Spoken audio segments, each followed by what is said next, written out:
players. Lou Lopez-Senechal has been sensational early in her UConn career. Aaliyah Edwards has been anchoring in the paint. The surprise to me has been Aubrey Griffin. The way that she has come back after missing the entire year with injury, she adds a different dynamic with her speed and athleticism. Senechal, the transfer from Fairfield. I already mentioned Carol Lawson.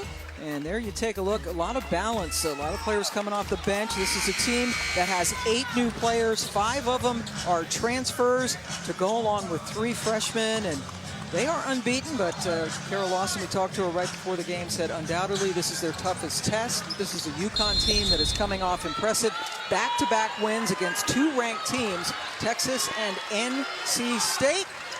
And here we go, this rivalry again revived for the first time since 2018 when Duke lost to UConn in the NCAA tournament. UConn's won 9 of the last 10 in this matchup. The last time Duke won was in 2006 in the NCAA tournament. And right away, Azzi Fudd underneath. And here comes Duke in transition. They're going to want to push the ball a little bit. I mean, offensively, Carol Lawson has said, we want this to be a track meet. They want pace offensively, and they want to try to slow UConn down defensively. And you have to push with poise. You cannot afford to give UConn opportunities in transition. If they turn you over, which is what they've been doing, they get out and run. And right away, that will count as a turnover, an offensive foul. UConn with their lineups, a very skinny bench for them with all of the injuries. Fudd, Mule, Nika Mule at point guard. I think, Christy, that Coach Auriemma likes her. You could just see it in the passion when he talked about Nika Mule. And let's be frank, Geno Auriemma knows how to coach a tough point guard. He's had quite a few of them, hasn't he? She does, though. She brings this toughness to the team. I mean, her energy, her enthusiasm, her passion for the game. She elevates their intensity level. The emotional leader, yes, to say the least. First in the nation in assists, averaging over 10 a game.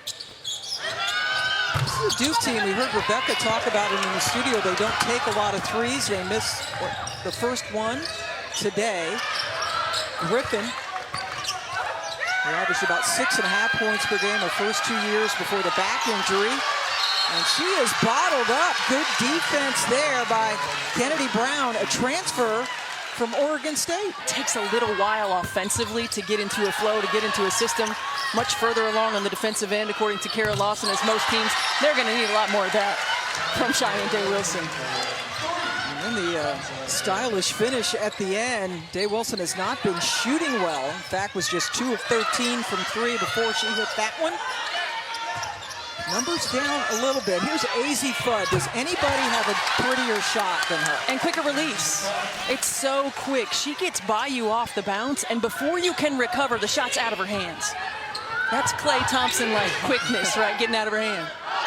Carol Lawson said that Azzi Fudd is the best shooter in the country. Finally healthy after dealing with a foot injury last year. So much more on her shoulders with Beckers out this year. There's the steal. Fudd. And that's what you can't afford to do if you're Duke. You have to take care of the basketball. UConn is turning people over almost 23 times a ball game. And converting off those miscues. Absolutely. And I'll raise it another. I think shot selection for Duke will be important. A lot of threes that they take, and they don't make them easy runouts for UConn today.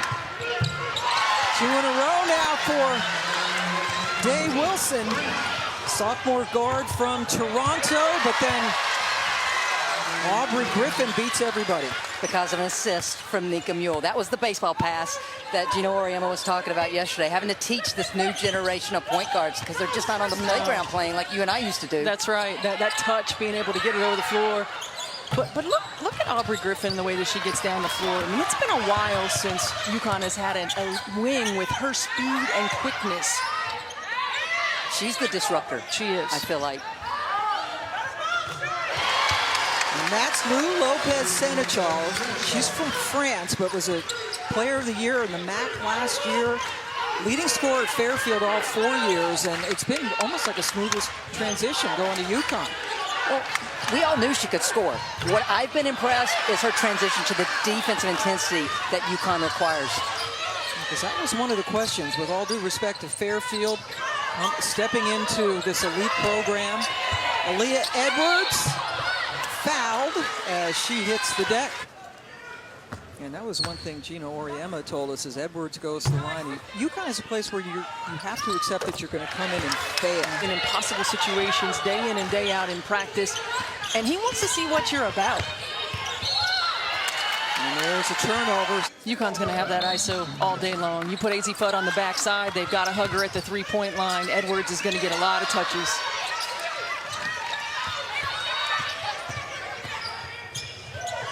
Jordan Oliver, transfer from Baylor, gets it over to Celeste Taylor, transfer from Texas. Good D.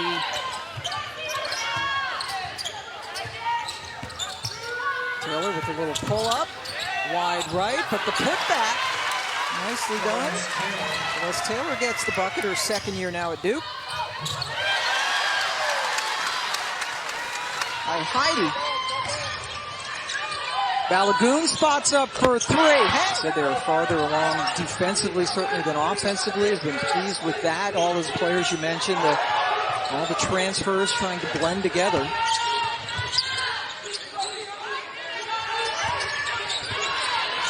Shot clock into single digits now. Balogun left open, and she made him pay. And that's great ball movement. I mean, Duke shares the basketball as well as anyone in the country. They average 18 assists.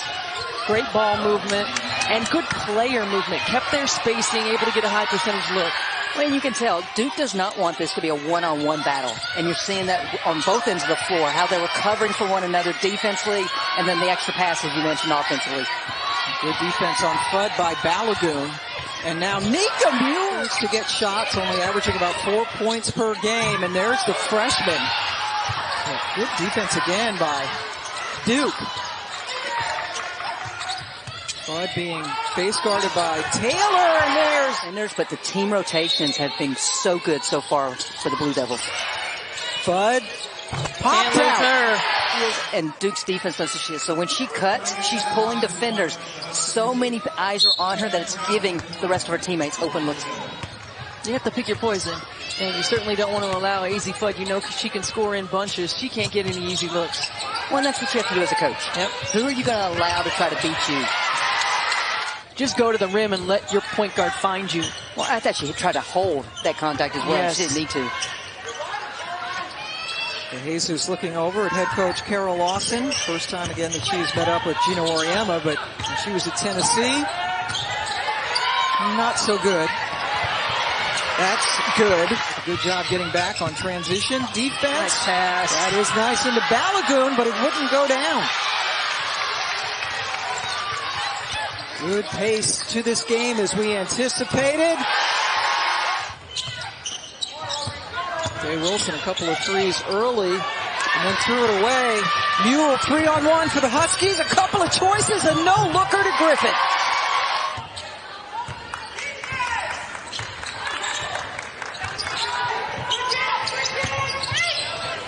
Day-Wilson, team in the Olympics in 2024, and yeah, she said she wasn't worried about it at all, as you mentioned with the scoring. It's just trying to develop her as an overall player.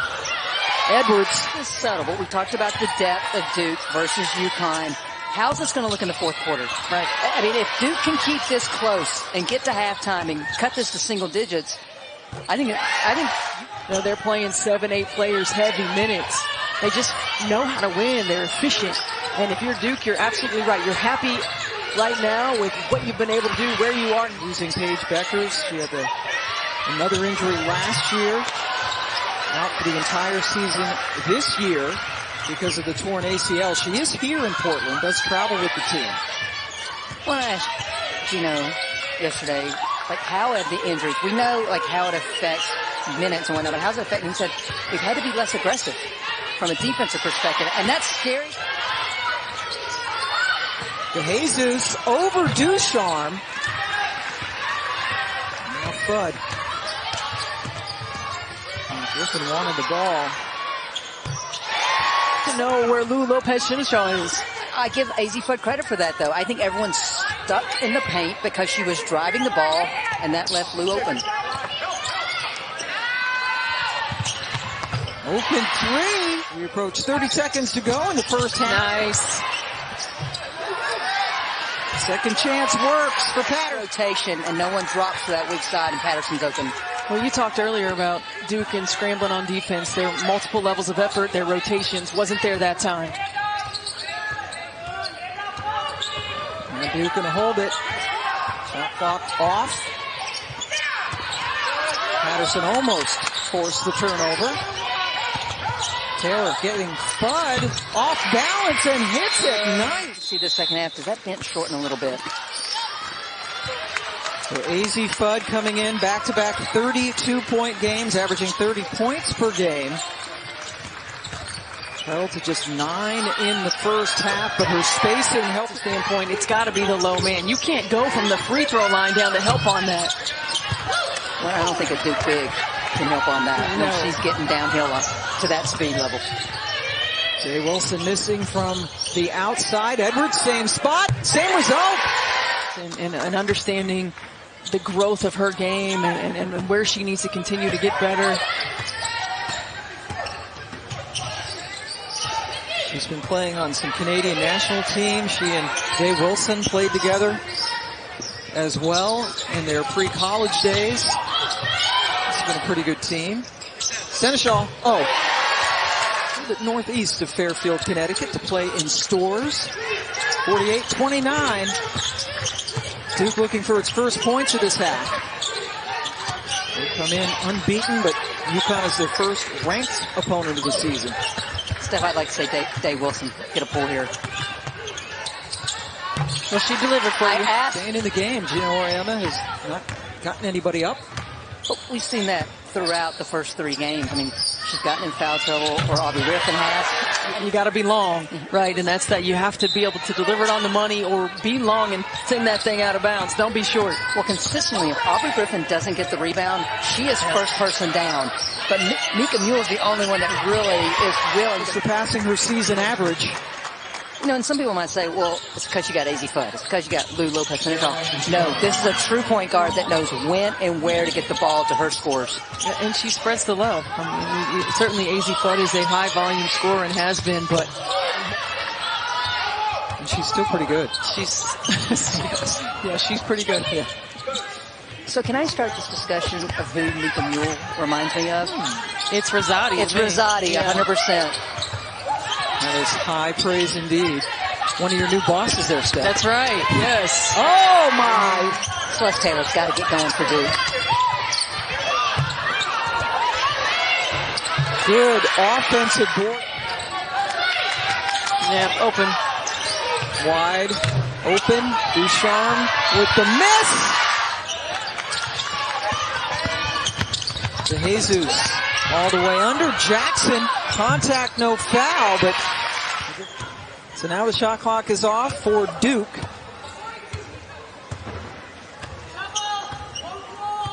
Duke has scored only 12 points in this quarter.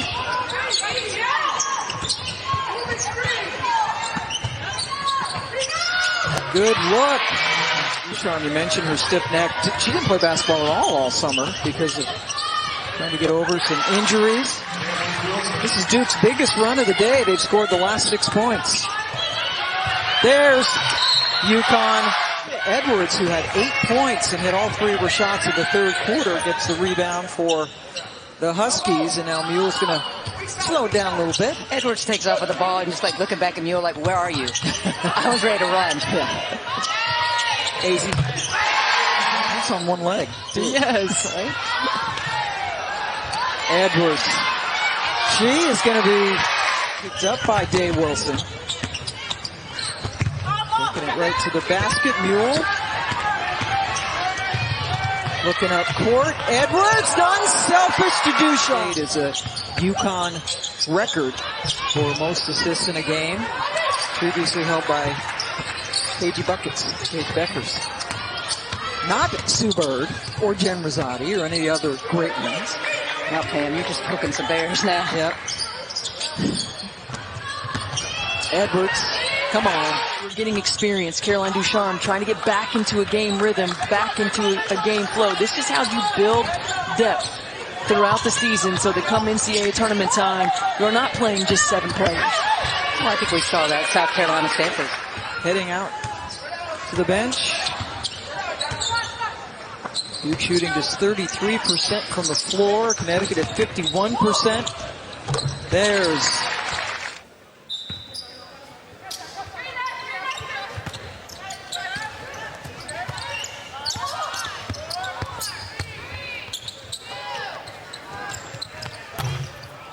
the Duke Blue Devils fall to UConn 78-50.